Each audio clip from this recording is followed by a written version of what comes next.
Good morning. This is Don V with Truth Be Told. Hope everybody had a wonderful weekend, as we don't do videos on the weekend. That's why there wasn't anything on Saturday and Sunday.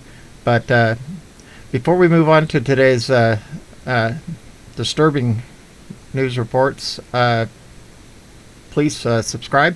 97% of the people who watch my videos are not subscribers. Only takes a second and it's completely free.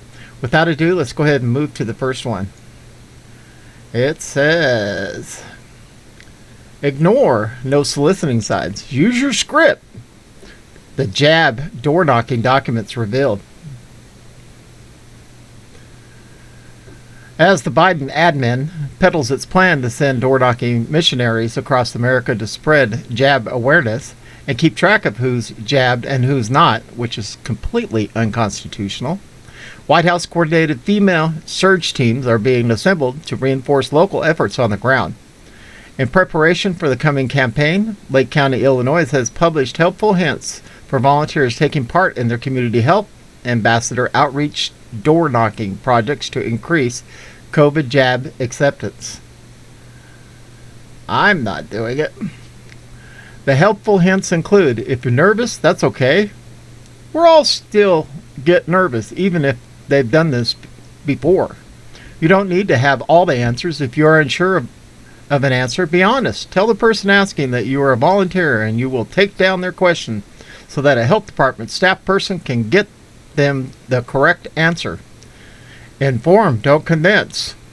Your job is to equip the person at the door with the information resources they need to make an informed decision about their health. You're not trying to convince anyone to do something they don't want you to do. Yeah, right. Ignore no soliciting signs. You're not soliciting, you're offering critical information and resources. What you're doing is not illegal. I'm afraid it is. Especially if they come on your property with the no trespassing sign. Knock and then back up. So you don't follow COVID distancing protocols, and speak clearly. If someone is uncomfortable with you being there in person, offer to give them more distance or leave them a flyer. Use your script. This will give you the basics. Once you get comfortable with it, feel free to make it sound more like you, as long as all the key information is there. Make clear up front that the building has let you in and you're from the health department. Perhaps most importantly, volunteers are told to keep a list of who's been naughty or nice. Report on your work. Be sure to fill out the door knocking spreadsheet with the counts of who still needs the jab and who is already jabbed and who needs more helpful info, etc. This is the important information that the health department is relying on. Alright. Well, you see it there. Let's go ahead and move to this right here on the second news. Video. Brutally forced jabs begin. And these small countries. This is what we can look forward to under Democratic-controlled dead corporation. Video has surfaced of citizens being chased up onto the roofs of their homes and forcibly held down by police and medical teams and stuck with the COVID-19 jab. The ferociousness of these death dart people is astonishing. Americans must be ready with guns to defend themselves if any such people attack that in the USA. In the video below is a man seen running out onto the roof of his home. Police and medical people are in hot pursuit. They grab him, tackle him onto the roof, and fight to restrain him while he screams in terror and anger about being forcibly jabbed against his will. So abusive are the medical people, they literally set on him to prevent him from fighting them off. As the jab is injected, he screams, knowing this jab is far more likely to kill him than the disease it allegedly jabs against. Based on streets below, do nothing. Let's go ahead and play this. Angie, estoy bien. Que me suelten. Que me suelten. Que me suelten. Despacio, Tienes que bajarte. Despacito. Lo van a lastimar. Que suelten, Angie. Tienes que bajarte. Pero si no lo van a bajar.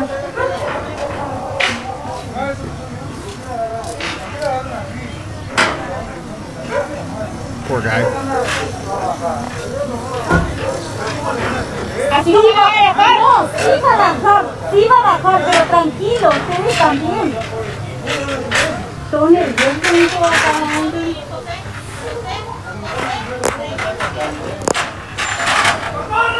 Tranquilo. Sí, señora, ¿no? No, Judith, no, así no lo van a bajar. Tranquilo.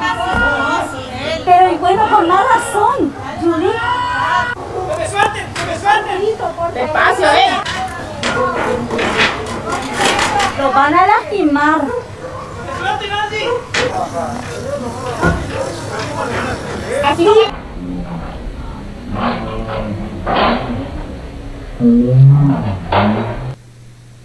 That's just crazy. And here we are in India. Sorry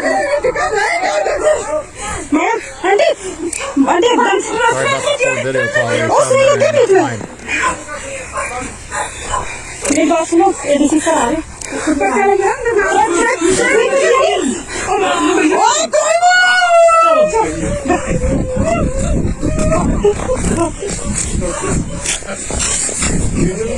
बन गया sir बन गया कोई बात कुछ नहीं भाई okay करने का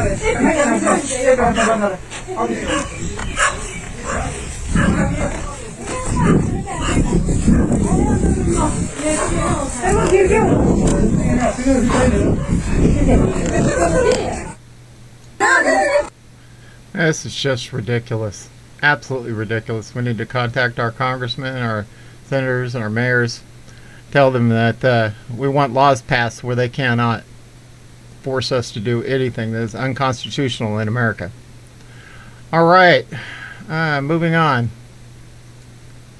Sharp increase in police resignations after BLM matter protest in 2020 study. Highlighted rate of resignations expected to continue.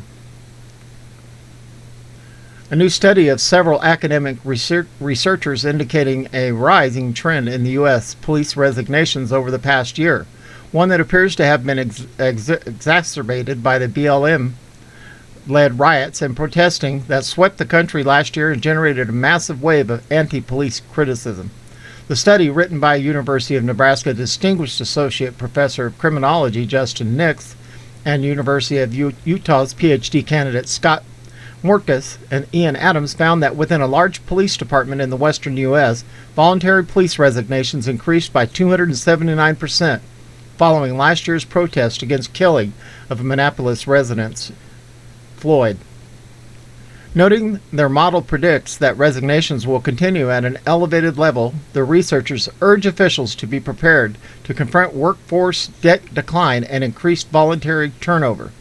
The team undertook the study because we'd seen all the headlines about cops quitting at higher rates, but hadn't seen any rigorous analysis, Nix told Just the News via email. While acknowledging the study's hard data are drawn from single jurisdiction, he pointed to journalistic reports of similar happenings in other jurisdictions, mostly major cities. Nix said the issue predates last year's riots. The main thing to keep in mind is that the agencies were struggling to recruit and retain officers even before Floyd protests, he said. It's been a problem since the Great Recession, but the Floyd protests just made it that much more of a problem. Rob O'Donnell, a former detective with New York City Police, said the issue is no doubt a national trend. Recently, the city of Minneapolis only received 150 applicants for 100 open positions, and after initial background checks, the qualified number of candidates pooled was down to 60 or 70 applicants, he said. Outside of a livable wage, police only look for one thing: to have the support of those that send them out to do immensely demanding job, O'Donnell continued. Due to a recent verdict followed by historically proven bad ideals and policies such as bail reform, COVID criminals releases, and active DAs failing to enforce laws, the support structure is not only rapidly disintegrated, but has become outright hostile, making community policing almost impossible. Heather McDonald, the Thomas W. Smith Fellow at the Manhattan Institute and a longtime critic of anti-police activism throughout the U.S., argued that cops are demoralized and are telling family and friends not to even think about joining the police force. They have a little confidence that if they are indicted For the use of force, their trial will be free from the looming threat of race riots should they not be convicted, she said. Bernard Kerik, the former commissioner of the New York Police Department, said the issue is readily apparent in the city.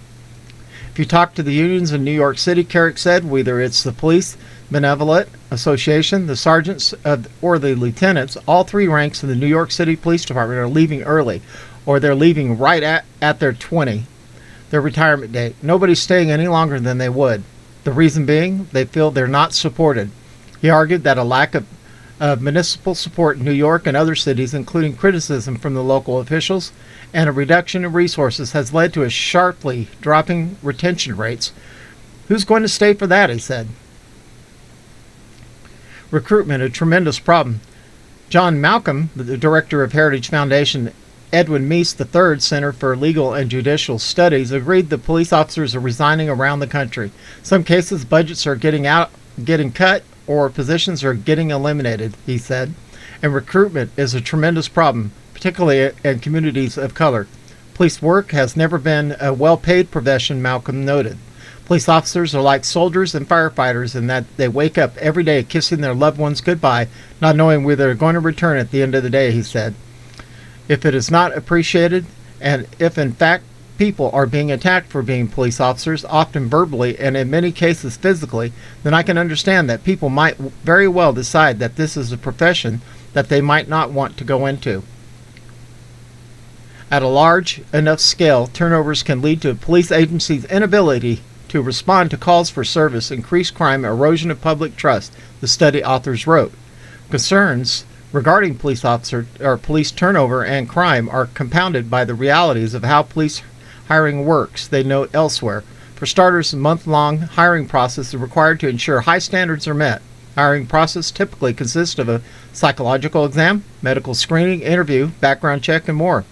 Once hired, though, police officers are not road ready. They must graduate from a police academy and then complete a field training phase. O'Donnell suggests that after a certain point the matter is not so simple as hiring more police, and that earlier crime waves have demonstrated the difficulty of making up for lost time when police departments fall behind. Unfortunately, like we learned in the late 80s, only when communities became totally unlivable will they cry for change and restore law and order be made, he said. A problem is that it takes 10 times the resources and time to gain that ground back. Malcolm also noted ongoing efforts around the country to strip police officers of qualified immunity, a legal shield enjoyed by law enforcement that offers some level of protection from civil lawsuits over decisions made on the job. Without that protection, he said, the split-second decisions officers have to make on the streets may open them up to severe legal consequences. I can understand why anyone would have second thoughts about staying on the police force, he said, and certainly why anyone would have a second or third or fourth thoughts about joining in the first place. That's really sad because we need the boys in blue, that's for sure. There's just too many bad people out there. The black hats are moving like crazy, as you can see on the first two videos, working hard to get their globalist agenda going. But thank the Lord that He's in control, and I think you're going to see some changes here real soon. At any rate, this is Don V with Truth Be Told, and we are out of here.